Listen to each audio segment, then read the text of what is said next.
इसके बारे में बताइए, क्या किस तरीके से आपकी ऑर्गेनाइजेशन काम करती है? सबसे पहले रिलेशनशिप इश्यूज़ हैं तो उसमें काउंसलिंग होती है, कॉर्पोरेट ट्रेनिंग होती है, वर्क लाइफ बैलेंस सिखाया जाता है, ऑल ऑफ दैट। अगर आप भविष्य बता सकते हैं, फ्यूचर बता सकते हैं, तो आपका तो दर्जा भगवान के समान ही हो गया। मुझे ऐसा लगता है हर किसी का दर्जा भगवान के बराबर है, और अगर मैं भगवान हूँ तो आप भी उतने ही भगवान हो। रेप्स के बारे में उस पर आप कैसे काम करते हैं? मैंने सुसाइड प्रिवेंशन काउंसलिंग के दौरान एक एनजीओ में काउंसलिंग करी थी, which is for the NGOs for rape victims. और रेप विक्टिम्स सारे ही सुसाइडल होते हैं। क्या ये भूत और आत्माएं भी होती हैं? सिर्फ भूत और आत्माएं नहीं, जिन भी होते हैं। अभी आजकल एक मूवी भी ट्रेंड में चल रही है, सैयारा। वो एक्चुअली क्या मैसेज मिल रहा है उस मूवी से, मुझे अभी तक नहीं समझ में आया। मुझे सबसे फनी एक मीम मैंने पढ़ा जिसमें लिखा हुआ था कि सैयारा मूवी में एक्टर से ज्यादा ऑडियंस एक्टिंग कर रही है। तो प्लीज एनएलपी को आप एक्सप्लेन कीजिए। एनएलपी का फुल फॉर्म है न्यूरो लिंग्विस्टिक प्रोग्रामिंग। तो न्यूरो मीन्स आपका न्यूरोलॉजिकल स्ट्रक्चर, बिकॉज हमारे ब्रेन न्यूरॉन से बने हुए हैं। There are thousands of neurons in your brain right now. जो लड़कियां छोटे कपड़े पहनती हैं, क्या वो इनसिक्योर करती हैं? तो बचपन से ना लड़कियों को हमेशा ये समझाया गया, देखो तुम्हें अपने आप को इस तरह से रखना है कि कोई तुम्हारी तरफ अट्रैक्ट ना हो। हाँ। है ना, क्योंकि तुम्हारी तरफ कोई अट्रैक्ट हो रहा है ना, ये तुम्हारी गलती है।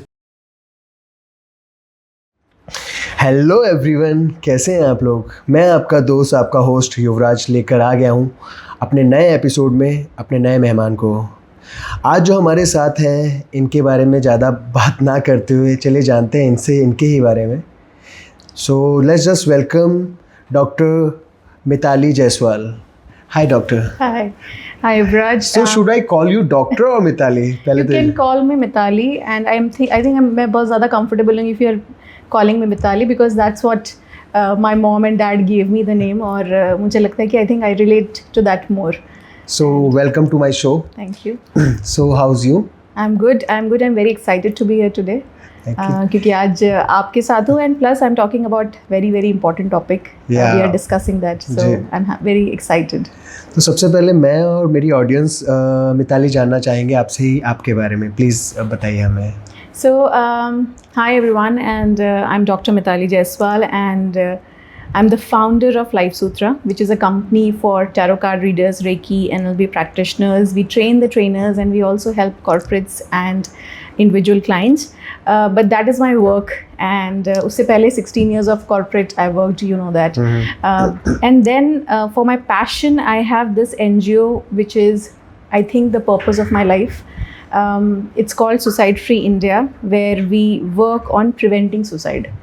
और सिर्फ सुसाइड प्रिवेंट करना हमारा पर्पस नहीं है, हमारा उन सब लोगों को ट्रेन करना है कि अगर आपकी फैमिली में if you come across someone जिसको ऐसे थॉट्स भी आ रहे हैं, तो आप उसकी हम ट्रेनिंग्स भी प्रोवाइड करते हैं इंडिविजुअल लेवल पे, जिससे आप अपने घर में वो सुसाइड प्रिवेंशन कर सकें। क्योंकि सुसाइड फ्री इंडिया, जैसे India is become polio free now, तो पर्पस ये है कि एक दिन इंडिया सुसाइड फ्री कंट्री भी बन सकता है। दुनिया में ऐसी कोई भी कंट्री नहीं है जो सुसाइड फ्री है। सो अभी हम सबसे पहले बात कर रहे हैं आपके organization, the name called life Sutra. Life Sutra. So इसमें आप लोगों की हेल्प करते हैं जो कि सुसाइड करने की जिनके अंदर इच्छा हो रही है, या जो जिनकी मन में ऐसी धारणाएं आ रही हैं कि भाई मेरे को जीवन से अभी मतलब नहीं चाहिए, खत्म हो गया सब, तो उनको आप हेल्प करते हो? हाँ, so life Sutra is more of it's a company where we train coaches, trainers, NLP practitioners, tarot card readers who help individuals for mental health issue, depression, anxiety, आपके कुछ addictions हैं, कुछ patterns हैं, कुछ relationship issues हैं, तो उसमें counseling होती है, corporate training होती है, work life balance सिखाया जाता है, all of that. Suicide Free India is only for suicide prevention. That's a separate. That is my NGO. Okay, that is NGO. उसमें free counseling है। तो सबसे पहले हम बात करते हैं ये सुसाइड फ्री इंडिया के बारे में ही। इसके बारे में बताइए, क्या किस तरीके से आपकी ऑर्गेनाइजेशन काम करती है? सबसे पहले ये जानना चाहेंगे हम कि क्यों आपने ऐसे विचार बनाए, आपने मन बनाया कि हाँ इस पर काम किया जाए, और इसे करते हुए आपको किन किन मुश्किलों का किन किन चैलेंजेस को फेस करना पड़ा, सो डिटेल में बताइए।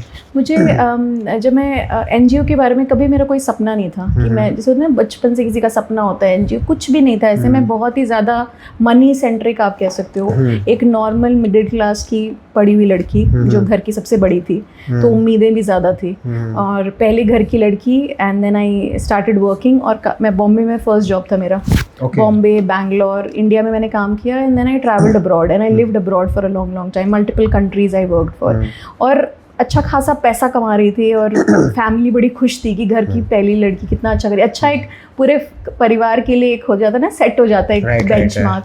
And I was doing very well, Accenture, Aditya Birla, टेस्को, I have worked with all the best companies. And उसके बाद अचानक ऐसा लगने लगा कि जैसे सब कुछ तो हो गया है, जो सारे सपने तो पूरे कर लिए, अब क्या। और ऐसा लगा कि अभी भी मैं वो खुश नहीं हूँ। ये तो परिवार के सपने थे जो पूरे किए, पर अपना क्या, there was a lack of, एक वैक्यूम जैसा था।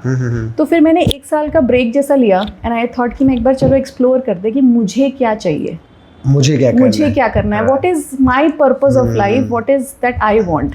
And then I learned life coaching. तब तो एक ज़माने में तो लाइफ कोचिंग प्रोफेशन भी नहीं होता था। I became a life coach, फिर लाइफ सूत्रा स्टार्ट किया, एंड बिजनेस भी अच्छा चलने लगा, और काफ़ी उसमें नाम भी होने लगा, पैसा भी आने लगा, everything started working out well. फिर मैंने टेडेक्स टॉक किए, जोश टॉक किए, मगर फिर भी कुछ ऐसा था जो मिसिंग था। एंड ऐसे ही लाइफ कोचिंग करते दौरान मेरे क्लाइंट ने मुझे, जैसे आप क्लिप फॉरवर्ड करते हैं, न्यूज़ क्लिप्स, एक दूसरे को रील्स फॉरवर्ड करते हैं लोग, वैसे उन्होंने एक छोटी सी न्यूज़ क्लिप मुझे ऐसे ही फॉरवर्ड की, यूट्यूब की। वो एक न्यूज़ चैनल की लिंक थी। वहाँ पर एक लड़की ने सुसाइड किया था on camera. Okay, on camera she committed suicide. And वैसे तो ऐसे बहुत क्लिप्स लोगों ने देखे होंगे, राइट? पर पता नहीं क्या हुआ उस रात को, व्हेन ही सेंट मी, और मैंने वो वीडियो देखा, और बस वो उस वीडियो का मैंने फिर दूसरा वीडियो देखा, फिर दूसरे चैनल पे जाके, फिर गूगल पे पढ़ के, फिर टाइम्स ऑफ इंडिया में पढ़ा, फिर अलग अलग चैनल न्यूज़। मैं रात भर उसी लड़की के बारे में रिसर्च करती रही कि उसने सुसाइड क्यों किया। राइट, क्योंकि वो आईसीआईसी में पढ़ने जॉब करने वाली लड़की थी। उसका रीज़न ये था कि उसने सुसाइड इसलिए किया कि जिस लड़के से शादी हुई, उस लड़के ने बोला मैं तुम्हें प्यार नहीं करता, I just don't love you. और वो मुस्लिम लड़की थी, तो बस बोल दिया, तलाक हो गया। एंड वो उसके फादर ने तो डाउरी का केस कर दिया, मगर उस लड़की को तो प्यार था। तो वो भीख मांगने गई लास्ट टाइम अपने हस्बैंड से कि प्लीज, लव मैरिज थी वो? नहीं, अरेंज मैरिज थी, कि प्लीज मुझसे मैं तुमसे प्यार करती हूँ, डोंट, ये मैं केस वेस सब वापस ले लूँगी, तुम बस मुझे अपना लो। उसने बोला मुझे कोई फ़र्क नहीं पड़ता, मुझे नहीं चाहिए तुम। उसने बोला अगर तुम नहीं होगे मेरे लाइफ में तो आई विल कमिट सुसाइड। तो उसने बोला अगर सुसाइड करो तो वीडियो बना लेना जिससे मुझे लोग ब्लेम ना करें। तो उसने वीडियो बनाया और सुसाइड कर लिया। उसने तो ऐसे ही बोला होगा, लेकिन उसने ऐसे जैसे, क्योंकि उसको पढ़ी नहीं थी और उस लड़के को कभी भी नहीं पढ़ी थी। लेकिन पॉइंट इज, इस लड़की को, अच्छा, मरने से पहले उसने अपने फादर को फ़ोन किया, और आई थिंक वो मेरे लिए सबसे ज़्यादा पेनफुल था कि उसके फादर ने उसको सारी आज़ादी दी, एजुकेशन दिया, प्यार दिया, और लास्ट मोमेंट पे वो भीख मांग रहे थे कि बेटा ये मत करो, सुसाइड मत करो, मैं हूँ। तो वो रो रहे थे, गिड़गिड़ा रहे थे, लेकिन उसको वो सब कुछ भी नहीं समझ आया। ऐसे लड़का जिसको वो लिटरली 6 महीने से जानती होगी, उसकी वजह से उसने, मुझे ये लॉजिक समझ ही नहीं आया, और मुझे ये लगा कि यार ये तो रोकना चाहिए। ये तो एक्चुअली मुझे भी लॉजिक समझ में नहीं आ रहा है। कोई लव मैरिज भी नहीं थी, कुछ भी नहीं था, ऐसा कुछ हो। पर यही बात है ना, तो यही तो गुत्थी सुलझाने, मुझे लगा कि यार ये लड़की की तो सुसाइड वेस्ट है। ये क्या क्या कर सकती थी, ये अपनी कम्युनिटी को आगे बढ़ा सकती थी। उसका छोटा भाई है, वो उसको, he was looking up to it. और मुझे इतना पता था कि मैं इतनी सर्टिफिकेशन, NLP, ये सब सीख चुकी हूँ कि अगर मुझे 10 मिनट इस लड़की के साथ मिल जाता तो मैं इसकी जान बचा सकती थी। और अगर मेरे में वो कैपेबिलिटी है तो मैं यहाँ पर टाइम वेस्ट क्यों करी हूँ? Why am I not doing anything about it? और लोगों के लिए, हाँ, मतलब अगर मेरे में कैपेबिलिटी है सुसाइड रोकने की, तो अगर मैं घर में बैठ के नेटफ्लिक्स देख रही हूँ तो ये मेरी ज़िंदगी वेस्ट है, और उन सब लोगों की ज़िंदगी वेस्ट है जिनमें टैलेंट है और जो चीज़ें कर सकते हैं और कुछ नहीं कर रहे हैं। मैं एक एग्जांपल देना चाहूँगा मेरे पर ही लेकर। Recently I have lost my mother. मैंने मेरी मम्मी को खोया। उसके बाद मेरे साथ भी ऐसी चीज़ें हो रही थी कि अब मुझे नहीं जीना, क्या है, माँ नहीं है तो मतलब दुनिया नहीं है, सब खत्म हो गया है। तो कैसे मैं अब मैं उसी सिचुएशन पे हूँ तो कैसे मैं निकलूँगा? आप बिल्कुल आपने सही कहा, क्योंकि ये सुसाइड का सबसे बड़ा कारण ही इमोशनल राइट या मैं अगर आपको साइंटिफिकली समझाऊं तो ब्रेन के दो हिस्से होते हैं, एमेग्डला और प्रीफ्रंटल कॉर्टेक्स। प्रीफ्रंटल कॉर्टेक्स होता है हमारा कॉन्शियस ब्रेन, जो डिसीजन मेकिंग ब्रेन होता है, जो आपको हर मोमेंट पे बताता है ये सही है गलत है, यहाँ से जाओ वहाँ से जाओ, ये मत करो, झूठ मत बोलो, ये गलत काम है। ये लॉजिकल ब्रेन है, ठीक है। वो डेटा लेता है, एनालाइज करता है और डिसीजन लेता है। जो आपका एमेग्डला है वो है इमोशनल ब्रेन, ठीक है। तो जब बहुत टाइम तक कोई प्रताड़ना या इमोशनल डिस्ट्रेस लंबे टाइम तक चलता है तो इमेग्डिला का रिएक्शन कैसा होता है कि जैसे सपोज आपके सामने शेर आ जाए, तब इमेग्डिला एक्टिवेट होता है। तो क्या एक्टिवेट करता है वो? फियर। तो उसके बाद जब इमेग्डिला एक्टिवेट हो जाता है तो आपका रिस्पॉन्स होता है या तो मैं यहाँ से भाग जाऊँ, या तो मैं लड़ लूँ, या तो मैं मर जाऊँ। It both connected to brain. It is amygdala is a part of the brain, ठीक है। सो जब इमेग्डिला, अब क्या है, हमारे टाइम में तो कोई शेर वेर नहीं है ना, कोई शेर नहीं है, कोई असली खतरा नहीं है, अनलेस कि आप एक्सीडेंट में हो जाओ या टेररिस्ट अटैक हो जाए, वो अलग बात है। लेकिन हमारी लाइफ में जो इमेग्डिला एक्टिवेट होता है इमोशनल डिस्ट्रेस के टाइम पे, तो हमें लगता है कि अब हमारे पास कोई और चारा नहीं है। इमेग्डिला अलार्म की तरह बजने लगता है जब वो बहुत ज्यादा स्ट्रेस में होता है, और उस समय इंसान बन जाता है रोबोटिक, क्योंकि प्रीफ्रंटल कॉर्टेक्स, प्रीफ्रंटल कॉर्टेक्स एकदम बंद हो जाता है, मतलब शट डाउन हो जाता है, मतलब आपकी डिसीजन मेकिंग पावर खत्म हो जाती है। तो आप एक रोबोटिक इंसान बन जाते हो, जो नस भी काट रहा है तो दर्द नहीं हो रहा। तभी तो लोग हाइट से डर लगता है मगर ऊपर से कूद जाते हैं। तो कौन सा ब्रेन, ये सॉरी मैं आपकी बात कर रहा हूँ, कौन सा ब्रेन किस चीज़ से कनेक्टेड होता है? जो डरता है, और जो एमेग्डिला जो कि डरता है, एंड दूसरा ब्रेन जो कि उकसाता है करने के लिए, मरने के लिए। नहीं, वो एक ही ब्रेन की बात कर रहे हैं आप। Amygdala is the part of your brain which is related to emotions of your amygdala. Okay, and उसका पर्पस ही ये होता है आपको प्रिवेंट करना मुसीबत के टाइम, आपको अलार्म करना।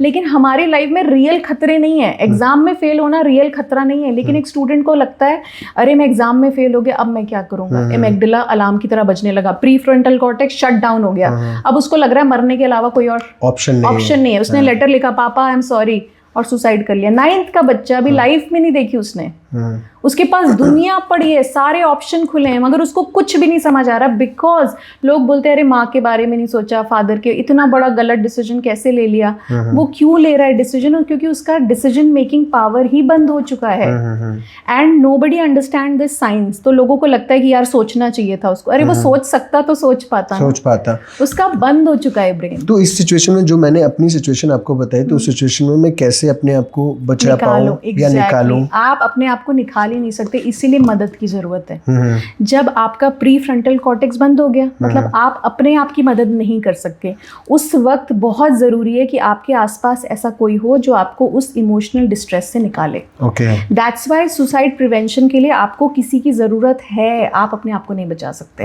सो मिताली, जैसा कि अभी मैंने आपसे पूछा था कि मेरे को वो थॉट्स आ रहे थे कि नहीं अब माँ नहीं है तो क्या अब जी के करूँगा, तो मैं मतलब वो अभी तक नहीं समझ पाया हूँ। मैं निकल कैसे पाऊँगा, मैं कैसे निकलूँ, कैसे खुद को बचाऊँ? काउंसलिंग, अगर मेरे पास ऐसा कोई ऑप्शंस नहीं है, ऐसा कोई जरिया नहीं है काउंसलिंग का, तो उस सिचुएशन में क्या होगा? मैं आपको बताऊँ, ऐसा तो है ही नहीं, ऑप्शन ही ऑप्शन है।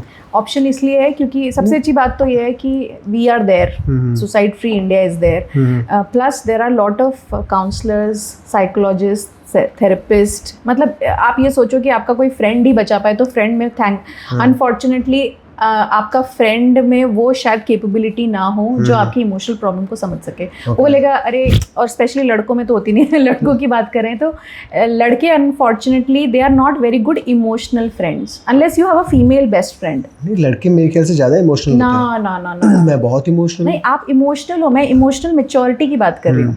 इमोशनल मैच्योरिटी जैसे कहते हैं हेल्थ, देखिए mental health, physical health, emotional health अलग अलग चीज़ें। आप फिजिकली बहुत फिट हो सकते हो और इमोशनली सिक हो सकते हो, मानते हो आप ये बात? बहुत सारे लोग अपनी फिटनेस का बहुत ध्यान रखते हैं, आप भी रखते हैं, पर इमोशनल फिटनेस का कितने लोग ध्यान रखते हैं? इमोशनल फिटनेस क्या होती है मैं बताती हूँ। जो लोग योगा करते हैं उनकी बॉडी फ्लेक्सिबल हो जाती है, a flexible body is a healthy body, right? वैसे ही a flexible mind is a healthy mind. Flexible mind क्या होता है? जो कहीं भी अपने आप को ढाल ले, जो पानी की तरह होता है.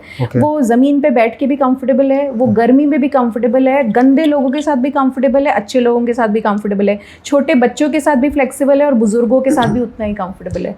जो इंसान फ्लेक्सिबल है इमोशनली, वो ही हर सिचुएशन में अपने आप को बचा सकता है. तो इस सब के लिए एक प्रैक्टिस की ज़रूरत है. Absolutely correct. There are multiple ways of making yourself emotionally flexible. बहुत सारे तरीके हैं. जर्नलिंग है, लोगों से बात करना है, स्पेशली अपने आप को पर्पसफुली डिफ़िकल्ट सिचुएशन में डालो. मैं पेरेंटिंग कॉन्फ्रेंसेस में स्कूल्स में जाती हूँ तो मैं यही बोलती हूँ कि अपने बच्चों को प्रोटेक्ट करना बंद करो. बच्चा नीचे खेलने गया, उसको कोई बुली कर रहा है, घूसा मार रहा है, उसको खिला नहीं रहा है, मम्मियाँ बीच में इंटरफेयर करने लगती हैं, है ना, कि मेरे बच्चे को खिलाओ, ये करो. मैं बोलती हूँ उसको हैंडल करने दो.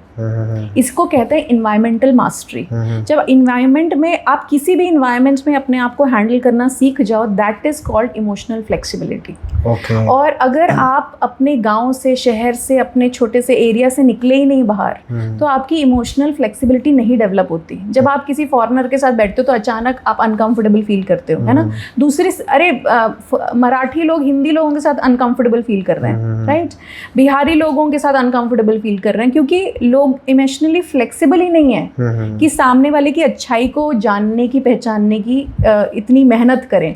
बस मेरे जैसे लोग, मेरे टाइप, अगर मैं हरियाणा से हूँ तो मेरे सारे दोस्त हरियाणवी होंगे. ऐसे बहुत सारे मुद्दे चल भी रहे हैं, लेकिन वो आज हमारी बात का टॉपिक नहीं है. सो अभी हम बात करते हैं, जैसा कि आपने बताया NLP. जी. NLP के बारे में मैं भी डिटेलिंग में जानना चाहूँगा क्योंकि मुझे भी इसके बारे में ज़्यादा नहीं पता है, मेरी ऑडियंस भी जानना चाहेगी. सो प्लीज़ NLP को आप एक्सप्लेन कीजिए. सो NLP का फुल फॉर्म है neuro linguistic programming. Neuro means आपका न्यूरोलॉजिकल स्ट्रक्चर, बिकॉज हमारे ब्रेन न्यूरॉन से बने हुए हैं. There are thousands of neurons in your brain right now.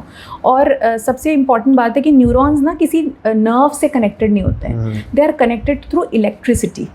तो जैसे हमारे दिमाग में कोई आइडिया आता है तो ऐसे लोग बताते हैं ना, बल्ब जला, और वैसे अचानक आता है, जैसे इलेक्ट्रिसिटी में कोई बल्ब जला तो एक कोई न्यूरॉन आपका एक्टिवेट होता है तब आइडिया आता है. तो this is neurological structure of the brain. फिर लिंग्विस्टिक इज लैंग्वेज. किसी भी चीज़ की एक लैंग्वेज होती है ना, जैसे अगर आप कोडिंग करते हो तो कोडिंग लैंग्वेज के थ्रू आप अपने सॉफ्टवेयर से बातें कर रहे हो ना, वैसे ही ब्रेन की भी एक स्पेसिफिक लैंग्वेज है. ठीक है, न्यूरोलॉजिकल लैंग्वेज. हम क्या कर रहे हैं कि न्यूरोलॉजिकल लैंग्वेज की प्रोग्रामिंग कर रहे हैं. इसका मतलब आपके न्यूरॉन स्ट्रक्चर को समझ के इस तरह की लैंग्वेज में आपसे बातें कर रहे हैं कि आपका ब्रेन में जो प्रॉब्लम्स है वो हील हो सके. Okay. So you are understanding the neurological pattern and then जो हम हीलिंग करते हैं या जो हम थेरेपीज करते हैं NLP में, वो इस लैंग्वेज में होती है कि आपके ब्रेन को समझ आए, आपको नहीं, आपके ब्रेन को समझ आए और उसमें प्रोग्रामिंग हो, कुछ चेंजेस आए और आपका पैटर्न टूटे. So that is neuro-linguistic programming. Means आप दिमाग पढ़ सकते हो. दिमाग पढ़ नहीं, not only that, you can read patterns. Okay. जैसे फॉर एग्जाम्पल मैं आपको बताती हूँ, एक लड़की है, बचपन में वो अपने फादर से बहुत मार खाती थी. ठीक है, अब वो फादर से मार खाती थी, फिर थोड़ी सी बड़ी हुई तो भाई से मार, छोटा भाई था, जब बड़ी हुई तो भाई से मार खाने लग गई. फिर उसने सबसे परेशान हो गई, नफरत करने लगी, बॉयफ्रेंड रखा, बॉयफ्रेंड से मार खा रही है. शादी हुई तो हस्बैंड से मार खा रही है. और फिर जब बच्चा हो गया और बच्चा बड़ा हो गया तो बेटा भी हाथ उठा रहा है.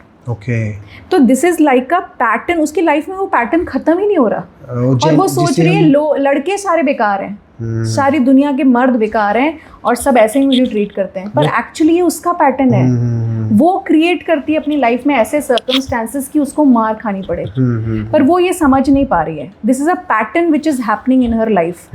वो पैटर्न उसका खुद का क्रिएटेड है और वो रिजॉल्व हो सकता है अगर उसके अंदर कुछ इस तरह के मतलब हम ऐसी लैंग्वेज, ऐसी कोडिंग कर दें, ऐसी थेरेपी कर दें जिससे उसका वो पैटर्न खत्म हो जाए. Same with addiction, alcohol addiction, porn addiction, sex addiction, drugs addiction, खाने का भी एडिक्शन होता है, you know, food addiction. All of this addiction can be cured. तो मतलब आप ये NLP से कोई भी एडिक्शंस खत्म कर सकते हैं, जड़ से. आपको कोई एडिक्शन है? मुझे बहुत मेजर एडिक्शन. मैं मेरी ऑडियंस को ये बताना चाहूँगा, सबसे पहले हम आपसे बात करेंगे. आपको क्या एडिक्शन है? फूड का. तो I love. Did you control that? So नहीं, मतलब मेरा एडिक्शन ऐसा है that I have obviously worked on it, है ना. जैसे मेरा एक और बहुत एक फोबिया है. I have a phobia of sharp objects. So I can't see sharp objects. कोई भी शार्प ऑब्जेक्ट अगर मेरी तरफ पॉइंट करता है तो मुझे problem like knife and all. Knife and all. पर ये अजीब सी एक फोबिया है ना, जैसे बहुत लोगों को लिफ्ट में नहीं जा सकते, लिफ्ट बंद स्पेसेस का फोबिया है, पानी से डर है, हाइट का डर है, ये सारे भी एनएलपी के थ्रू क्योर हो सकते हैं। मैंने अपना क्योर किया है, okay. So I am sure it can be cured for everybody. और इनफैक्ट हमने over a long period of time I have seen so many types of phobias. एक किसी को फूड का फोबिया है, किसी को लाइट का फोबिया होता है, किसी को बिल्कुल एब्सोल्युटली छिपकली, कॉकरोच, क्या क्या, वो तो चलिए छोटा मोटा, वो छोटे-मोटे हो गए, डर हो गए, हाँ, फियर समझ लीजिए। अच्छा, वो लेकिन fear है। फोबियाज अलग, फोबियाज ऐसा होता है कि अगर आपने जबरदस्ती उसको उस सिचुएशन में डाला वो बेहोश हो जाएगा। जैसे अंधेरे में कोई नहीं रह सकता, राइट, वो बहुत बड़ा फोबिया है।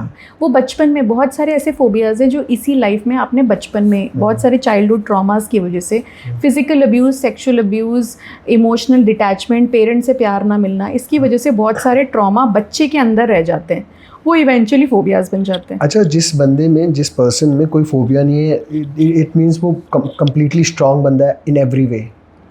Phobias is I will not say that. It will be too generic to say कि अगर फोबियाज नहीं है तो सब कुछ ठीक है, कुछ और भी हो सकता है। हाँ, मतलब वो तब भी आप उतने स्ट्रांग नहीं है जो, मतलब कुछ नहीं है तो आप, हाँ, फोबियाज तो एक जैसे एक रिएक्शन है। जैसे अगर आपका फेस, आपके पेट गड़बड़ है तो फेस पे पिंपल आ जाता है, राइट? तो it is a reaction of the body. Phobia is like a reaction of the body, of the mind, कि आपको कोई एक ट्रॉमा हुआ है और वो ट्रॉमा कहीं ना कहीं तो बाहर निकलेगा ना। जो लोग बोलते हैं मुझे बहुत एंगर इश्यूज हैं, कि बच्चे ने छोटी सी गलती की पर गुस्सा ऐसा आ रहा है कि मतलब वो लड़कियों के साथ होता है बहुत, कि बच्चे को ऐसा मार रही हैं कि पता नहीं क्या कर दिया हो बच्चे ने। एक्चुअली वो बच्चे की उतनी बड़ी गलती भी नहीं है, उसने बस खाना ही गिराया है थोड़ा सा, लेकिन इनका जो बैगेज ये पुराना कैरी कर रही हैं वो प्रोसेस नहीं हुआ कभी।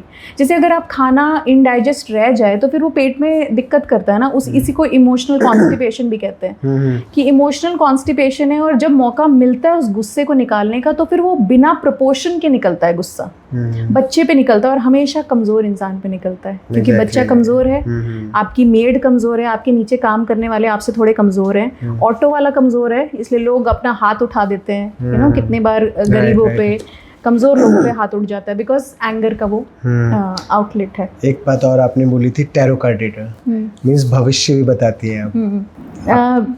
हाँ, टैरो कार्ड रीडिंग करती हूँ मैं। हाँ, तो अब तो खैर मैं सिखाना, भविष्य भी बताती है मतलब। हाँ, टैरो सिर्फ भविष्य नहीं बताता, पास्ट लाइफ भी बता सकते हैं। अच्छा, पास्ट भी जी। ओके, तो इसके लिए कार्ड्स हमारे पास है नहीं, तो मैं अपना पास्ट भविष्य पूछ लेता कि मेरी शादी वादी कब होगी। बिल्कुल, कभी मौका मिला तो I will read your cards. I will surely discuss about on.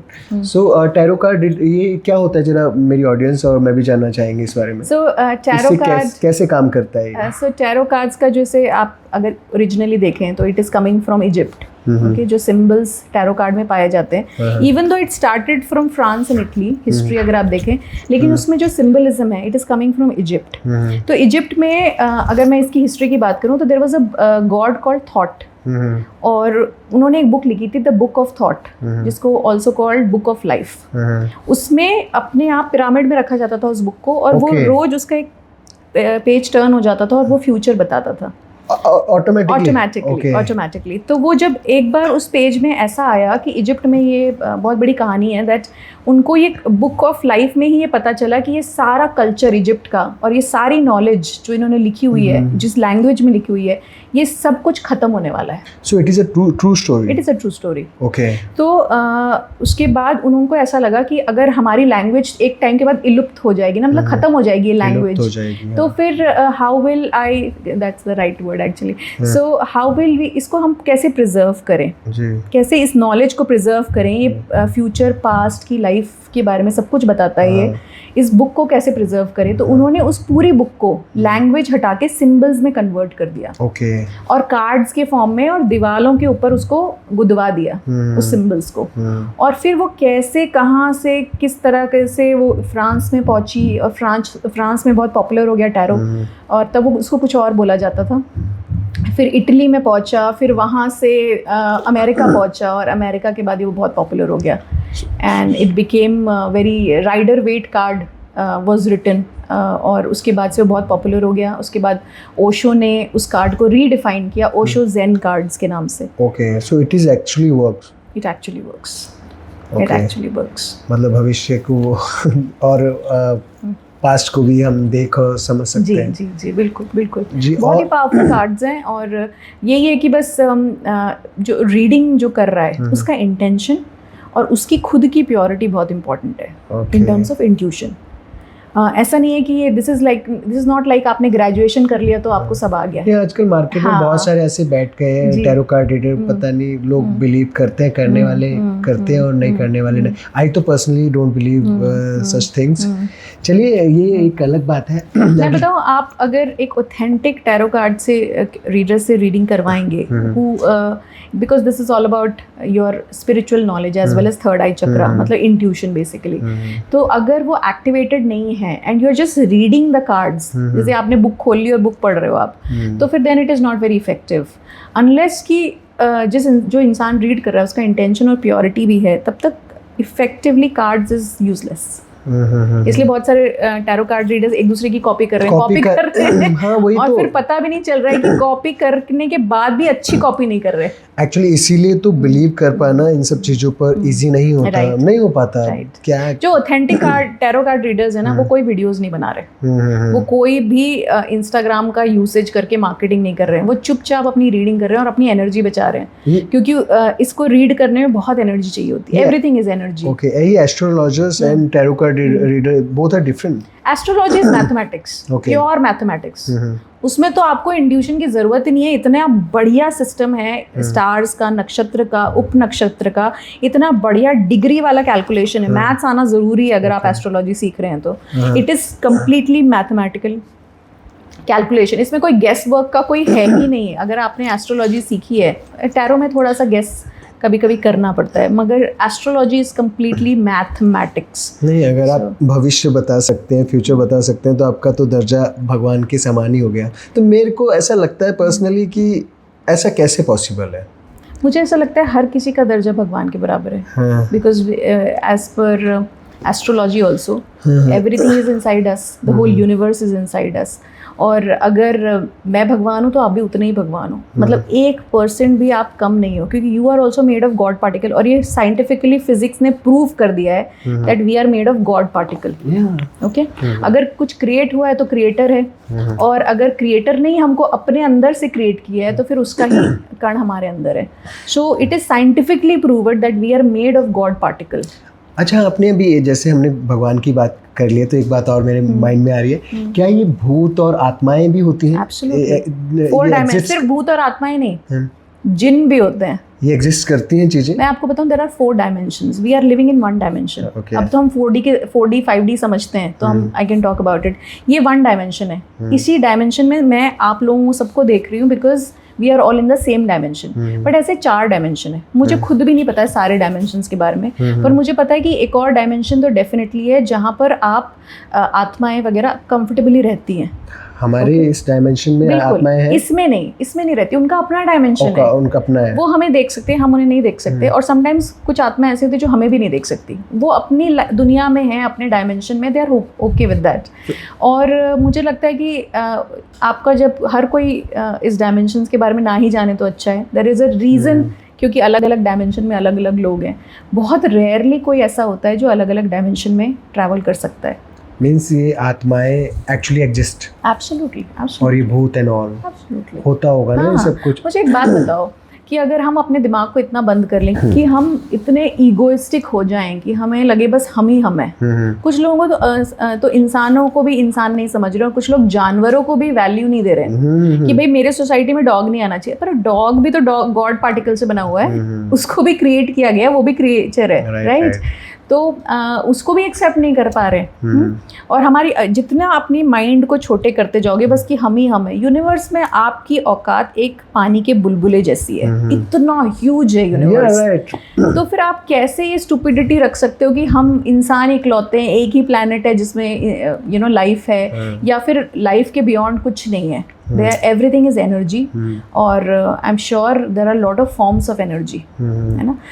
Dark energy भी उतनी ही ज़रूरी. लोग बोलते हैं पॉजिटिव सोचो, पॉजिटिव एनर्जी, पूजा पाठ करो, भूत प्रेत नेगेटिव एनर्जी है. नेगेटिव एनर्जी के बिना दुनिया नहीं चल सकती, बिकॉज पॉजिटिव और नेगेटिव दोनों के ही.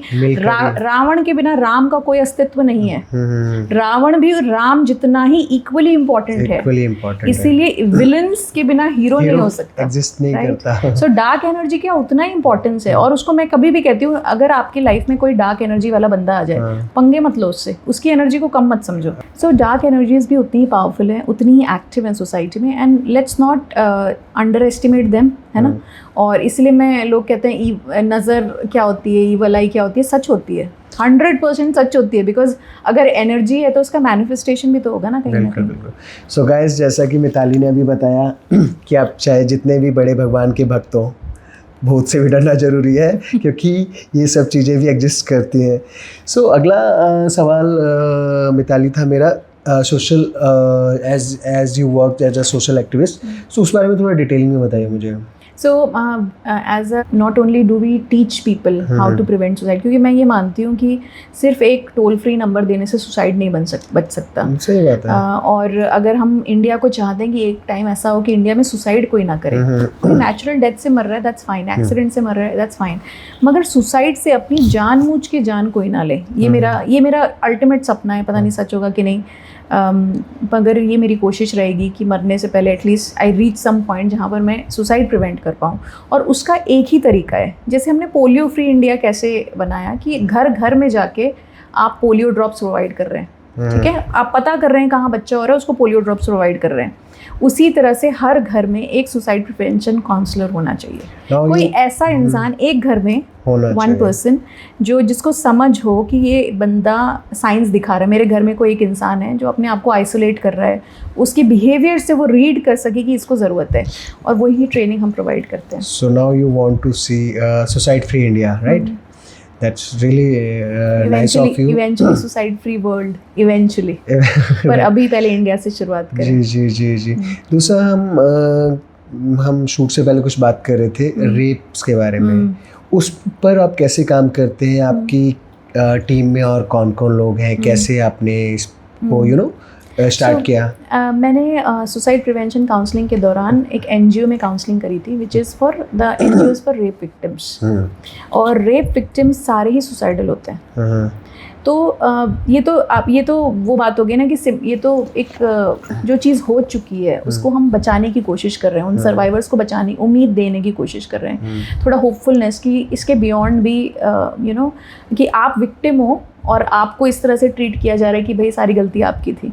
तो मुझे ऐसा लगता है रेप मेंटालिटी के बारे में ना कोई बात नहीं करता कि ये रेप मेंटालिटी आती कहाँ से है. है ना, कहाँ से आती है? कि ये ऐसा क्यों होता है कि जिसके साथ गलत हुआ बेचारा वो सुसाइडल फील कर रहा है, राइट? जबकि जो गलत काम करके बैठा है उसको सोसाइटी सेलिब्रेट कर रही है. ऐसे क्या क्या रीजंस हैं जो ये रेप मेंटालिटी आती है? तो एक तो पहली बात ना, हमारे यहाँ ना कैजुअलनेस है अबाउट ईव टीजिंग. मतलब इसको नॉर्मलाइज किया गया. किसी ने, एक आपका दोस्त है, उसने लड़की को छेड़ दिया या गंदा कमेंट मार दिया उसके बारे में, आप हंस रहे हो, तो उसको नॉर्मलाइज कर रखा है हमने, है ना. वल्गर कमेंट्स, डर्टी टॉक, आप ट्रोलिंग में भी देखो, अगर किसी हीरोइन ने फोटो भी डाली है उसके बारे में इतने गंदे गंदे कमेंट्स, छोटी छोटी लड़कियों के बारे में गंदे गंदे कमेंट्स, अगर मतलब लोग किसी को नहीं छोड़ रहे हैं, और हमने इसको नॉर्मलाइज कर रखा है कि तो ट्रोलर्स हैं. अरे ट्रोलर्स हैं तो कुछ भी बोल रहे हैं, क्योंकि वो मेंटालिटी न्यूट्रलाइज हो गई. तो अब क्या है, फिर लड़की को जज कर रहे हैं कि इसने गंदे कपड़े पहने हैं तो वो डिजर्व करती है being raped. She deserve being raped. और अगर ऐसी लड़की उठ के खड़ी होके कभी केस भी फाइल करती है तो उसको बोला जाता है देखो तुम्हारे भी तो बहुत बॉयफ्रेंड्स रहे थे. तो अरे बॉयफ्रेंड्स रहे थे तो मेरी चॉइस थी ना, इसका मतलब मैं डिजर्व करती हूँ रेप होना. तो ये जो थॉट प्रोसेस है ना कि पहले उसके पास्ट को कैरेक्टर असैसिनेशन किया जाएगा उसका, उसको पहले जज किया. जो रेप कर रहा है उसका पास्ट देखा है आपने? उसको जज किया है वो कैसे कैसे लड़कियों को बस में जाके छेड़ता है, गंदी हरकतें करता है? नहीं, मगर लड़की का पूरा कैरेक्टर असैसिनेट किया जाता है. विक्टिम ट्रॉमेटाइजेशन हमारी सोसाइटी में चलता है. सुनील सी, जो लड़कियां छोटे कपड़े पहनती हैं, छोटे कपड़े पहनकर जो रहते हैं, क्या वो इंसिकेट करती हैं लोगों को या एक इंसान को, उनकी मेंटालिटी को रेप के लिए? मैं बताऊँ, बचपन से ना लड़कियों को हमेशा ये समझाया गया, देखो तुम्हें अपने आप को इस तरह से रखना है कि कोई तुम्हारी तरफ अट्रैक्ट ना हो। हाँ। है ना, क्योंकि तुम्हारी तरफ कोई अट्रैक्ट हो रहा है ना, ये तुम्हारी गलती है। तो सुंदर लड़कियां तो हमेशा ट्रॉमा में ही रही, क्योंकि उनको ऐसा लगता है कि भाई हर कोई मुझे बुरी नज़र से ही देख रहा है। अगर वो सक्सेसफुल भी हो जाएगी ना, तो लड़की है ना, सुंदर है ना, you know that way the thought process is like that. सुंदर लड़कियों को तो आप सुंदर, अब तो खैर सुंदरता से भी कोई लेना देना, 11 महीने की बच्ची का रेप किया। It is history. हाँ, न्यूज़ में आया है। ही वाज 11 महीने की। जी इंदौर, मध्य प्रदेश में या झारखंड में समवेयर ही वाज कॉट, और उसको डेथ पेनल्टी मिली है।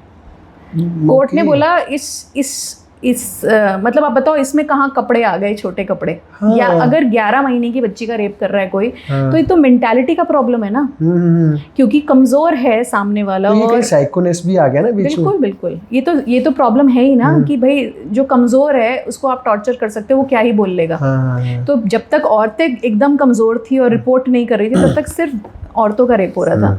अब जब औरतों ने रिटेलिएट करने शुरू हो गए, तो बच्चों का रेप शुरू हो गया।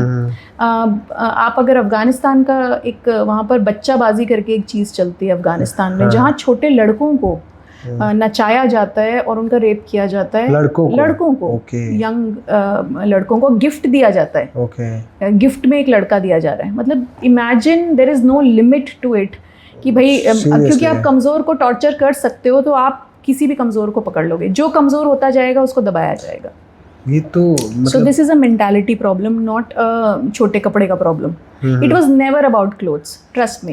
It is all about your mentality. All about mentality, because अगर 11 महीने के बच्चे का कोई रेप कर सकता है, तो बताओ फिर अब क्या ही बच गया। हाँ, अब क्या ही बच गया। क्या ही बच गया मोरालिटी। तो ऐसी मेंटालिटी कैसे और क्यों और कहाँ से आती है? ये ना सोसाइटी लेवल पे चेंज करने की बात है। हम लड़कियों को समझाते हैं कि भाई अपने आप को कैसे प्रोटेक्ट करो, सेल्फ डिफेंस सीखो, कब टाइम से आओ, मतलब तुम्हें करना है, तुम्हें ऐसे करना है। लेकिन लड़कों को कौन सी माँ ने आज तक बैठा के ऐसे बोला कि बेटा लड़कियों को इस तरह से नहीं ट्रीट करना है? किस माँ ने अपने बच्चे को ये ट्रेनिंग दी कि इस तरह से अपनी दोस्तों का मजाक उड़ाना, या मतलब कोई आंसर ही नहीं कर रहा। लड़कों, बेचारे लड़के भी उतने ही इनोसेंट होते हैं बचपन में। उनको कौन बैठ के ट्रेनिंग दे रहा है? कोई नहीं। कौन बात कर रहा है कि इस तरह से नहीं किया जाता, इस तरह से नहीं बोला जाता, इस तरह से बिहेवियर ठीक नहीं है तुम्हारा लड़कियों को छेड़ने का।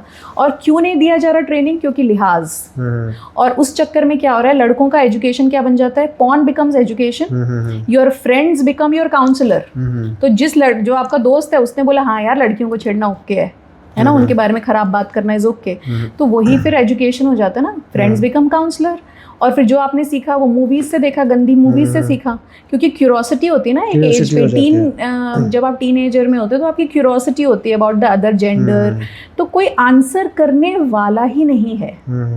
अब जब आंसर कोई करेगा नहीं, छुपाया जाएगा वो नॉलेज, गंदी डर्टी सोच बोला जाएगा उसको, तो फिर वो सोच बच्चे, फिर लड़के क्या करते हैं, फिर वो गलत जगह से इन्फॉर्मेशन लेते हैं और गलत इन्फॉर्मेशन पिक करते हैं। और जब गलत इन्फॉर्मेशन पिक करते हैं तो उसका वही मैनिफेस्टेशन होता है। वही होता है। अभी चलिए रेप की तो बात की, वैसे भी आपने अभी जैसा कि बताया कि जब एक टाइम पे औरतें विक्टिम्स थी, जैसे उनको थोड़ा अपनी पावर का पता चला, फिर वो बच्चियां विक्टिम हो गई। लेकिन आज की डेट में मेरे को लगता है फिर से औरतें ही पावरफुल हो गई हैं। जैसे कि हम और भी तो काफ़ी केसेस सुन रहे हैं, जैसे अपने पति को वहाँ ले जाकर मार दिया, कोई ड्रम में मार दिया। तो आज की डेट में गलत तो मेरे ख्याल से अब लड़कियां ज़्यादा कर रही हैं लड़कों के साथ।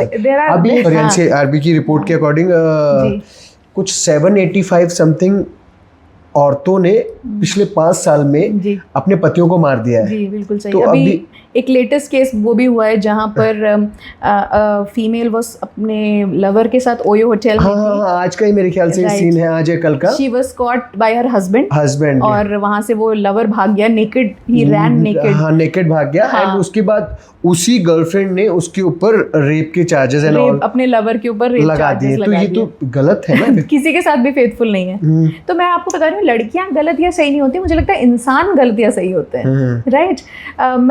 मैं बिल्कुल भी डिफेंड नहीं करना चाहती वो लड़कियों को। बहुत सारी ऐसी लड़कियां हैं जो सिर्फ हैंडबैग्स के लिए रिलेशनशिप बॉयफ्रेंड्स रखती हैं, क्योंकि उनको लगता है मेरा खर्चा कोई उठा ले।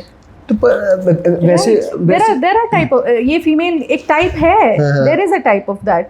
तो ये इसमें मेल फीमेल का कुछ है ही नहीं, इसमें खराब इंसान और अच्छे इंसान का है। जो जेन्युइन फीमेल्स हैं वो मर मर के काम कर रही है, उनको मौके नहीं मिल रहे, वो पढ़ना चाह रही है, उनको पढ़ने का मौका नहीं मिल रहा। और बहुत सारी ऐसी लड़कियां जो कॉलेज में अच्छे घरों से आती हुई लड़कियां, जिनको पूरा मौका दिया जा रहा है और उन्होंने शुगर डैडीज रख रखे हैं, क्योंकि मेरा खर्चा इतना महंगा है कि मेरा बॉयफ्रेंड तो कॉलेज में वो क्या उठाएगा, तो आई नीड समवन इंडस्ट्री में। पर लड़का ही क्यों लड़की के खर्चे उठाए?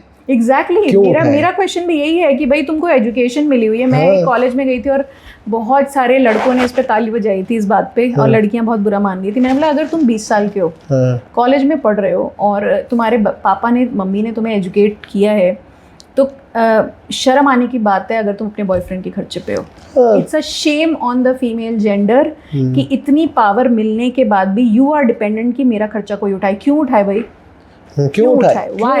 व्हाई? अगर तुम्हें इक्वालिटी चाहिए तो ये भी तो इक्वालिटी है, तुम खर्चा उठाओ। हाँ, तुम उठाओ ना भाई। Absolutely, I agree with that. हाँ, जो लड़की दमदार है वो डेट पे जाएगी ना, इक्वल शेयर करेगी। नहीं, एक तरफ से आप पावरफुल हो। मेरे ख्याल से आज की डेट में एक गर्ल, एक लड़की द मोस्ट पावरफुल चीज है इस प्लेनेट पर। हमेशा से थी, बाय द वे, हमेशा से थी, लेकिन तब शायद उनको अपनी पावर का एहसास नहीं था, लेकिन अब उन्हें एहसास हो चुका है कि वो कितनी पावरफुल है, और जिसका कि मेरे ख्याल से वो बहुत गलत फायदा भी उठा रही है। नहीं, मैं बता रही हूँ, गलत फायदा तब होता है ना, जैसे अब किसी को बहुत ज्यादा, एक तबके को बहुत ज्यादा दबाया। अभी आपने एनसीआरबी की रिपोर्ट के बारे में बात किया, जिस रिपोर्ट की आप बात कर रहे हो वही रिपोर्ट की बात कर रही हूँ मैं। 785 लड़कों की हत्या की है फीमेल्स ने, वाइफ्स ने, इन द लास्ट 5 years।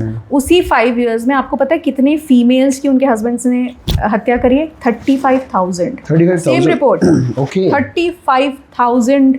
पर ऐसी तो कोई न्यूज़ हाईलाइट नहीं हुई। एनसीआरबी रिपोर्ट पढ़ लो। ओके, बट जैसे कि अभी दिस इज द रियलिटी। अच्छा, अब 785 लड़कों समाज को कितना धक्का लग रहा है। 35,000 females have been killed by either their husbands, boyfriends, ex-lovers or in-laws। वो क्यों न्यूज़ नहीं बन रही? क्योंकि लड़कियों को मारना तो ओके यार, दहेज में मर रही थी, जल के मर रही थी, एसिड फिक रहा था, रेप हो रहा था, हम यूज्ड टू हो चुके हैं, रिवाज बन गया है, हम यूज्ड टू हो चुके हैं, उनके दर्द के हम यूज्ड टू हो चुके हैं। अब कितना सुने यार उनका रोना धोना। अरे लड़कों ने नया रोना शुरू किया तो चलो इनको बचाएं। It is very easy. पर आप ये समझ लो, मैं ये नहीं कह रही, मैं जस्टिफाई नहीं कर रही हूँ लड़कियों को जो अपने हस्बैंड्स को मार रहे हैं। मैं ये बोल रही हूँ किसी भी तबके को अगर बहुत दबाया जाएगा तो वो फट के बाहर आता है, और जब वो फट के बाहर आता है तो गलत ही आता है। हाँ, जो कि मेरे ख्याल से अब हो ही रहा है ना। राइट, सिस्टमैटिकली, समझदारी से अगर एक एजुकेटेड फैमिली की लड़की है, वो लड़कों को भी उतना ही रिस्पेक्ट करेगी जितना लड़कियों को। नहीं, पर अगर एक्चुअली मैं देखूँ ना, तो आज की डेट में जो मैं पर्सनली अपने चारों तरफ देखता भी हूँ, लड़कों के साथ एक्चुअली गलत हो रहा है। लड़कियों, क्योंकि आप देख ही लड़कों को रहे हो ना, लड़कियों को नहीं देख रहे जो गलत हो रहा है। आजकल लड़कियां मौज में है, उनको कोई मतलब। आप कौन सी लड़कियों को देख रहे हो? आप, हम जिस सोसाइटी में रहते हैं, हम मेट्रो में रह रहे हैं। हाँ, देखो, एक मैं आपको बात बताता हूँ। एक टाइम पे एक ऐसा टाइम था जब एक लड़की के लिए उसका बॉयफ्रेंड या उसका पति उसका भगवान, उसका देवता, उसका सब कुछ था। आज जो हम देखते हैं, एक लड़की की चाचा बॉयफ्रेंड्स, और वो लड़का, उसी लड़की, एक लड़का जो जिसका वो मतलब उसको अपना सब कुछ मान लेता है, भगवान मान लेता है, उसके लिए रोता तड़पता है, लेकिन लड़की को फर्क नहीं पड़ता है। तो आप देख रहे हो कि अभी चीजें कैसे अलग हो गई। आपको पता है मिंग डायनेस्टी में, चाइनीज जो राजा, मिंग डायनेस्टी में, क्विंग डायनेस्टी, उनको पता है, आपको पता है कितनी बीवियां होती थी उनकी? कितनी होती थी? 1000 से ऊपर। वो तो 1000 बीवी रख रहा था, किसी को प्रॉब्लम हुई? तो मतलब, और अभी भी 4 बीवी वाले लड़के हैं। और 4 बीवियों के बाद भी एक अरमान मलिक करके यूट्यूबर है, 2 बीवियां रखी हुई है उसने। 2 नहीं, मेरे ख्याल से 4 बीवियां उसकी। 4 है, 3 है, I don't know exactly. Nobody is questioning him. हाँ, ये भी है। क्योंकि मैंने वही बोला ना, हम बहुत बायस्ड हो जाते हैं। तो लड़कों का दर्द इतना क्यों चुभ रहा है? देखो, हमेशा से लड़का लड़की में, लड़का हमेशा लाडला होता था और लड़की हमेशा बोझ होती थी। बचपन से इसको तुमको बोझ ही बताया गया है। पर मुझे एक बात बताओ, ऐसा कौन सा काम है जो लड़कियों ने अभी तक करके नहीं दिखाया जो लड़के कर रहे थे? बस ड्राइवर्स लड़कियां हैं, कंडक्टर ड्राइवर्स, ऑटो ड्राइवर्स, मेरी मेड से लेके मेरी प्लम्बर भी फीमेल है। ऐसा कौन सा काम है जो एस्ट्रोनॉट्स ले लो आप, या फिर इंजीनियर्स ले लो, या डॉक्टर्स ले लो, कौन सी फील्ड में लड़कियां अमेजिंग नहीं कर रही मगर फिर भी उनको इन्फीरियर क्यों दिखाया जाता है? एक फील्ड में अगर एक लड़का और लड़की डेट पर जाते हैं तो पैसे लड़की को देने, इसमें क्यों नहीं इक्वल होती है? बिल्कुल, इसीलिए मैं इसी बात पे मैं 100% लड़कों के साथ हूँ कि अगर लड़की इक्वालिटी की बातें कर रही है, फेमिनिज्म की बात कर रही है, तो शी बेटर पे। और अगर मैं कहती हूँ जब अगर तुम कमाना शुरू कर चुके हो तो तुम्हें फादर के खर्चे पे भी नहीं चलना है। सही बात क्योंकि है। आप यार कभी तो वो मेंटालिटी चेंज करो कि लड़की पैदा हुई और पापा ये बोले this is not a liability, this she is an asset. क्योंकि वो मेरा बड़ा, अगर मेरे पास कोई लड़का है भी नहीं तो वो भी मेरा ध्यान रख सकती है, मेरा खर्चा उठाएगी।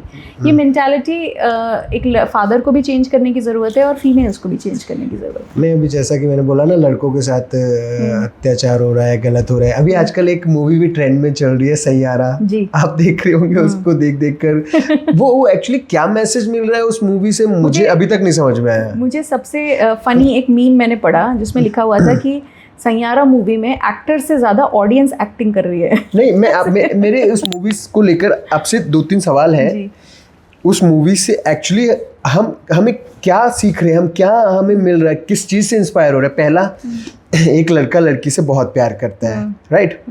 दूसरा, वो लड़का इतना सक्सेस हो रहा है, मतलब अपने सक्सेस के वे में उसको बहुत कुछ अच्छा मिल रहा है, लेकिन वो सारे काम हम छोड़कर लड़की के पीछे आ रहा है। तो क्या प्यार के लिए हमें अपने सारे काम हम छोड़ देने चाहिए? दूसरा, जब वो लड़की उसकी लाइफ से चले जाती है थोड़ा दूर, तब वो लड़का सक्सेसफुल हो जाता है। तो इसका मतलब ये है कि सक्सेसफुल बनने के लिए लड़की को अपनी लाइफ से दूर करना जरूरी है। तो मतलब ये सारी क्या मेरे को तो समझ में नहीं, बताना क्या चाह रहे हो आप? ये ना जो जेनजी के बारे में बात करूंगी, जेनजी के बारे में बहुत बातें होती है। तो जेनजी को ना कभी कोई समझ नहीं पाया। हम जानते हैं कि जेनजी एक अजीब सी लैंग्वेज में बात करता है ना, उनकी लैंग्वेज और उनका थॉट प्रोसेस कोई समझ नहीं अलग ही होता है। पर मैं जेनजी को अंडर एस्टिमेट नहीं करती। मैं जेनजी को वो ऐसी जनरेशन मानती हूँ जो हमसे ज़्यादा इवॉल्व्ड है, ठीक है? वो कभी भी अपने दर्द को छुपाते नहीं है, प्रेजेंट करते हैं और बहुत सुंदरता से प्रेजेंट करते हैं। अब लेकिन वो ऐसी दुनिया में पैदा हुए हैं जहाँ पर ब्रेकअप होना, सिचुएशनशिप, नैनोशिप और ये सारे शिप्स जो है, रिलेशनशिप पे भरोसा जैसे उठता जा रहा है। तो सैयारा एक 90s की मिलेनियल टाइप मूवी है ना, पुराने जमाने की पास्ट लव स्टोरी जैसी है, ट्रू लव जैसी। और इन्होंने तो जेनजी ने ट्रू लव देखा ही नहीं रियलिटी में, और इनको पता भी नहीं क्या है। करेक्ट। और इसमें क्या गया, आप अगर आप मूवी को मैं डिटेल में वो करूँ तो इसमें एक एल्जाइमर वाला इशू दिखाया गया है ना। लड़की को एल्जाइमर था, जहाँ पर एक लवर उसको भूल नहीं पा रहा और वो लड़की है जो कंप्लीटली उसको भूल चुकी है because of a mental disorder. तो जेनजी इस अंदर एक इनहेरेंट, हम सबकी एक इच्छा होती है एक सोल लेवल पे कि हमें लोग याद रखें। जिस तरह से जेनजी के रिलेशनशिप चेंज होते हैं ना, इनको ये डर है, गोस्टिंग का माहौल है, गोस्ट कर देता है कोई।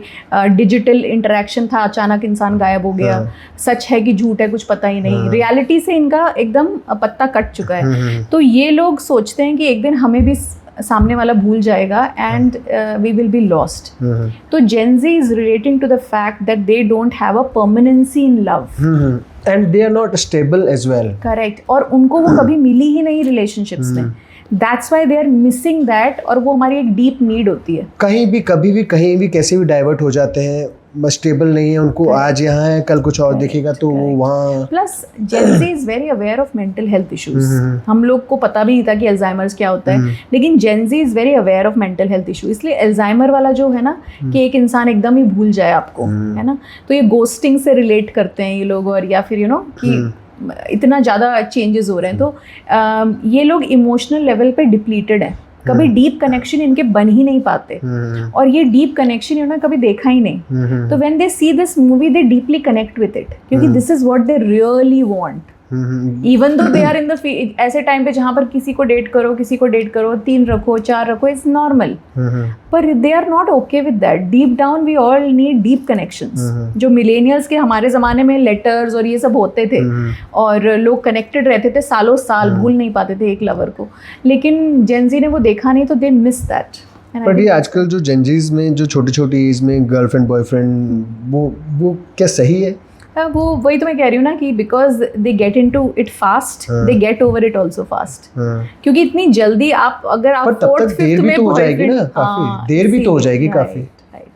That's why they are suffering with that anxiety, तभी तो इनको एंजाइटी अटैक्स हो रहे हैं, राइट? क्योंकि इनको प्रोसेस करना तो आया नहीं। जितनी देर में ये किसी से प्यार में पड़ते हैं उतनी देर में तो वो खत्म हो जाता है, खत्म हो जाता है। And that's why they are never into deep relationships. तो वो बहुत ना ऊपर सुपरफिशियल टाइप के हो गए। That's why they talk like this, है ना? ये चीज़ें बहुत ही अलग लेवल पर जा चुकी हैं। चलिए इसको यहीं पर छोड़ते हैं, हम बात करते हैं। मैं मिताली जानना चाहूँगा आपकी इस जर्नी के बारे में। इस जर्नी में आपको किन किन चैलेंजेस को फेस करना पड़ा, क्या क्या मुश्किलें और क्या क्या अच्छे पड़ रहे हैं, वो सब जरा एक बार बताइए जाते हैं। मेरे लिए सुसाइड प्रिवेंशन में सबसे ज़्यादा टफ जो होता है ना, एक होता है हम उन लोगों को बचाने की कोशिश करते हैं जो सुसाइडल फील कर रहे हैं, मगर वर्स्ट पार्ट तब होता है कि सुसाइड हो चुका है और सुसाइड होने के बाद जो फैमिली बच जाती है, mother, father, sister, brother, wife, उनको हैंडल करना, बिकॉज वो भी उतने ही सुसाइडल हो जाते हैं और उनको लगता है कि अब आपकी मदर की डेथ हुई जबकि उनकी नेचुरल डेथ हुई होगी, फिर भी it is difficult to deal with death. लेकिन जब कोई सुसाइड से चला जाता है ना, उतना ज़्यादा डिफ़िकल्ट हो जाता है। और ऐसी मदर को समझाना कि उसके 17 साल के लड़के ने किसी लड़की के पीछे सुसाइड कर लिया, बहुत मुश्किल है। That was the most difficult counseling I have ever done in my life. She said एक ही सेंटेंस वो बार बार बोल रही थी, मुझे बस मरना है और मुझे उसके पास जाके ये क्वेश्चन पूछना है कि मेरे 17 साल का प्यार तो मैं कम पड़ गया कि वो 1 साल की गर्लफ्रेंड के लिए तो मुझे छोड़ के चले गए। तो एक मदर ये बर्दाश्त नहीं कर सकती। आपको पता है कितनी डिफिकल्टी है एक बच्चा पालना, what all a women goes through. और फिर ऐसा बच्चा उसको 17 साल रखने के बाद अचानक आप खो दो, मुझे नहीं लगता कि एक माँ से इससे ज़्यादा डिफ़िकल्ट कुछ हो सकता है। राइट। और इस जर्नी में सबसे अच्छे, सबसे प्यारे मेमोरेबल पल कौन से रहे आपके, क्या रहे, बताना चाहेंगे? बहुत सारे स्टूडेंट्स की मैंने काउंसलिंग, अभी नीट का एग्ज़ाम हुआ था और बहुत ख़तरनाक पेपर आया था और बहुत बच्चों की उस समय मैंने काउंसलिंग करी थी। तो मैं सिर्फ काउंसलिंग करती हूँ और मैं इतने लोगों की करती हूँ कि मैं भूल जाती हूँ कि मैंने किस किस की काउंसलिंग की। पर गुरु पूर्णिमा पे मेरा व्हाट्सएप और ये सब ऐसा मतलब थैंक यू मैसेजेस से भरा पड़ा रहता है। जब अच्छा मुझे याद भी नहीं कि मैंने इस प्रोसेस में किस किस की लाइफ बचाई। एक लड़की थी जो 12th में थी, शी वाज फीलिंग सुसाइडल, उसकी मैंने काउंसलिंग की थी। अब वो अपने हॉस्टल में और कॉलेज स्कूल में सबकी लाइफ बचा रही है। शी इज़ 12th स्टैंडर्ड में जयपुर में हॉस्टल में रहती है और वो होप किट्स बना रही है, सुसाइड प्रिवेंशन किट्स, और वो उन सब लड़कियों की काउंसलिंग कर रही है जो सुसाइडल फील कर रहे हैं हॉस्टल में। एंड मेरे एक काउंसलिंग की वजह से कितने सारे लोगों की जान बच रही है, ये सोच के भी रोंगटे खड़े हो जाते हैं मुझे कि कभी कभी कहते हैं ना कि कोई भी कर्मा वेस्ट नहीं होता। आपने अगर कुछ अच्छे इंटेंशन से अच्छा कर्मा किया है तो it goes a long way. So she is still connected to me. क्या नाम है उनका? मैं नाम नहीं शेयर कर सकती। वी नेवर शेयर, ये एनोनिमस होती है काउंसलिंग। राइट। अगर नहीं तो ये हम क्योंकि क्या प्राइवेट है कि हाँ, क्योंकि जो इंसान इतने भरोसे से अपनी लाइफ डिस्कस कर रहा है तो वो नहीं पता, उसको हम एनोनिमिटी देते हैं। एग्जैक्टली। उसके कभी भी मैं डिटेल्स नहीं पूछती, वो खुद बताना चाहें तो बता दें, लेकिन मैं I never share it. Okay. So Mitali, जाते जाते एक मैं अपनी ऑडियंस के लिए मैं चाहूँगा कि आप कुछ मैसेज दें जो सुसाइडल, जिनके माइंड में जो सुसाइड के थॉट्स आते हैं, मरना चाहते हैं, वजह तो बहुत हो जाती है, जैसे कि मैंने आपको बताया एग्जाम्स में फेल हो जाना, या there are lots of things.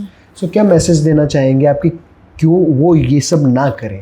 मेरे एक ही लाइन है टू ऑल दोज पीपल जो बुरे टाइम से गुजर रहे हैं या बुरे वक्त से गुजर रहे हैं और वर्स्ट थॉट आ रहे हैं, सुसाइड के भी आ रहे हैं, कि चाहे कुछ भी हो जाए दुनिया में, कुछ नहीं होता। Nothing is big enough to kill yourself. कोई भी प्रॉब्लम इतनी बड़ी नहीं है जो सॉल्व नहीं की जा सकती। So if there is a problem there is a solution, but death is never a solution. Right. Thank you. So guys, आज की इस इम्पॉर्टेंट एंड इंटरेस्टिंग कन्वर्सेशन में जो मेरे को जानने को मिला है, जो मैंने जाना है, suicide is not the solution. वो किसी भी समस्या का समाधान नहीं है। सो मिताली, जाते जाते मैं आपसे पूछना चाहूँगा, कैसा लगा आपको मेरे show the Yuvraj talk show में आकर? I loved it. थैंकफुली मैं बहुत कंफर्टेबल थी कन्वर्सेशन के दौरान। ऐसा लग रहा था that I am being my self, और मुझे ऐसा लगता है आप बेस्ट परफॉर्म तभी करते हो जब आप you are in your zone. तो यहाँ आके मुझे लगता है सभी के साथ मुझे काफ़ी कंफर्टेबल लगा। I felt at ease, so I am very happy. Even हमें भी हम सबको मुझे मेरी टीम को बहुत अच्छा लगा to having you in my show. Thank you. So guys, ये थी हमारी आज की बातचीत डॉक्टर मिताली जायसवाल के साथ। उम्मीद करता हूँ आप लोगों को आज की बातचीत अच्छी लगी होगी। अपने वैल्यूएबल कमेंट देकर अपनी राय ज़रूर साझा कीजिएगा एंड इंस्टाग्राम पर फॉलो करना ना भूलिए। जल्दी मिलता हूँ अपने नेक्स्ट एपिसोड में, तब तक देखते रहो यार the Yuvraj talk show. Thank you so much everyone, thank you.